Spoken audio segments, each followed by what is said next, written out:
السلام علیکم ورحمۃ اللہ وبرکاتہ۔ معزز ناظرین کرام، امید کرتا ہوں کہ آپ بخیر و عافیت سے ہوں گے۔ میرے عزیز دوستو، آج کل فتنے رضاخانیت بڑے زور و شور کے ساتھ سادہ لو انسانوں کے دلوں میں اپنا دجل و فریب قائم کرنے کی ناپاک کوشش کیے ہوئے ہیں، چاہے وہ سوشل میڈیا ہو، چاہے وہ زمینی استر پہ ہو۔ ہر اعتبار سے انہوں نے اپنا پروپیگنڈا بنا کر کے لوگوں کو پیش کرتے رہے اور جہلا کو خاص طور سے اپنے مکر و فریب کا شکار بناتے رہے۔ اسی طرح ایک رضاخانی سے میری بات ہوئی تو اس نے ایک الزام لگایا حضرت مولانا خلیل احمد سہارنپوری علیہ الرحمہ پہ۔ اعتراض اس نے یہ کیا کہ تمہارے کتب میں یہ لکھا ہوا ہے کہ اللہ کے نبی صلی اللہ علیہ وسلم کو اپنے انجام اور دیوار کے پیچھے کا علم نہیں۔ میں نے اس کو جواب دیا، لیکن اس نے ہٹ دھرمی کی اور تعصب کے عینک کو اس نے اپنی آنکھوں سے نہیں ہٹایا۔ خیر، میں نے چاہا کہ اس چیز کو آپ لوگوں کو بھی مختصراً انداز میں بتایا جائے تاکہ اگر کوئی رضاخانی اس طرح کا کوئی بھی سوال کرے تو اس کو جواب دے سکیں، اور جواب اسی وقت دے سکتے ہیں، اسی وقت اس کو سمجھا سکتے ہیں، جواب دے سکتے ہیں جب آپ پہلے سے خود سمجھے ہوں گے۔ خیر، تو میں مختصر انداز میں آپ کو جواب دیتا ہوں تاکہ آپ بھی اس کو ذہن نشی کر کے جب بھی ایسا مسئلہ پیش آئے تو اس کو کہہ سکیں، بتا سکیں، اس کی وضاحت کر سکیں۔ سوال کیا تھا کہ اللہ کے نبی صلی اللہ علیہ وسلم کو اپنے انجام اور دیوار کے پیچھے کا علم نہیں۔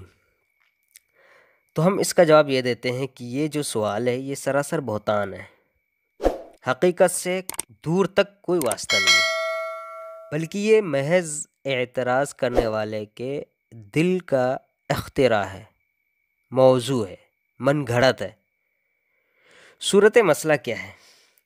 صورت مسئلہ یہ ہے کہ حضرت مولانا خلیل احمد صاحب سہارنپوری نور اللہ مرقدہ نے اللہ کے رسول صلی اللہ علیہ وسلم کی ایک حدیث نقل کی، اور وہ حدیث یہ ہے، اس کے الفاظ یہ ہیں واللہ لا ادری ما یفعل بی ولا بکم، جس کا مطلب یہ ہے کہ مجھے تمہارے انجام کا اور نہ اپنے انجام کا یقینی علم ہے۔ اس کے بعد شیخ عبدالحق علیہ الرحمہ کا ایک قول نقل کیا، اور وہ قول شیخ عبدالحق کا یہ ہے کہ مجھ کو دیوار کے پیچھے کا بھی علم نہیں۔ یہ عبارت فارسی میں ہے، ایک کتاب ہے اشاعت اللمعات، پہلی جلد صفحہ 365 پر موجود ہے، بالکل آپ دیکھ سکتے ہیں۔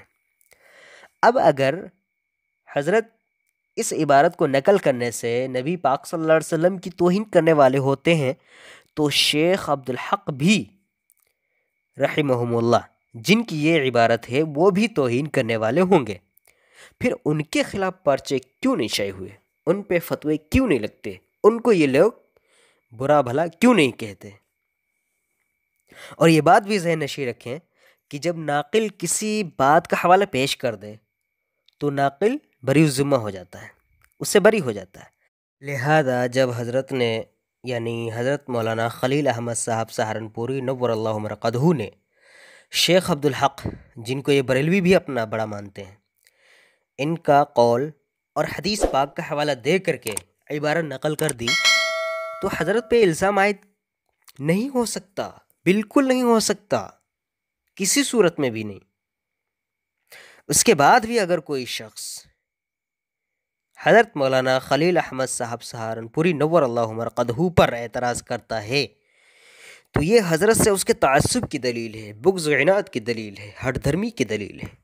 اللہ معاف فرمائے ان رضاخانیوں کو، اور ان کو عقل و فہم سے نوازے، چونکہ ان کے پاس عقل ہوتی نہیں ہے، مطالعہ کرتے نہیں ہیں، اور یوں ہی سادہ لو انسانوں کے دلوں میں اپنا فتنہ پھیلانے کی ناپاک کوشش کرتے ہیں۔ اللہ تعالی ہم سب کو فہم صحیح سے ہمکنار کرے۔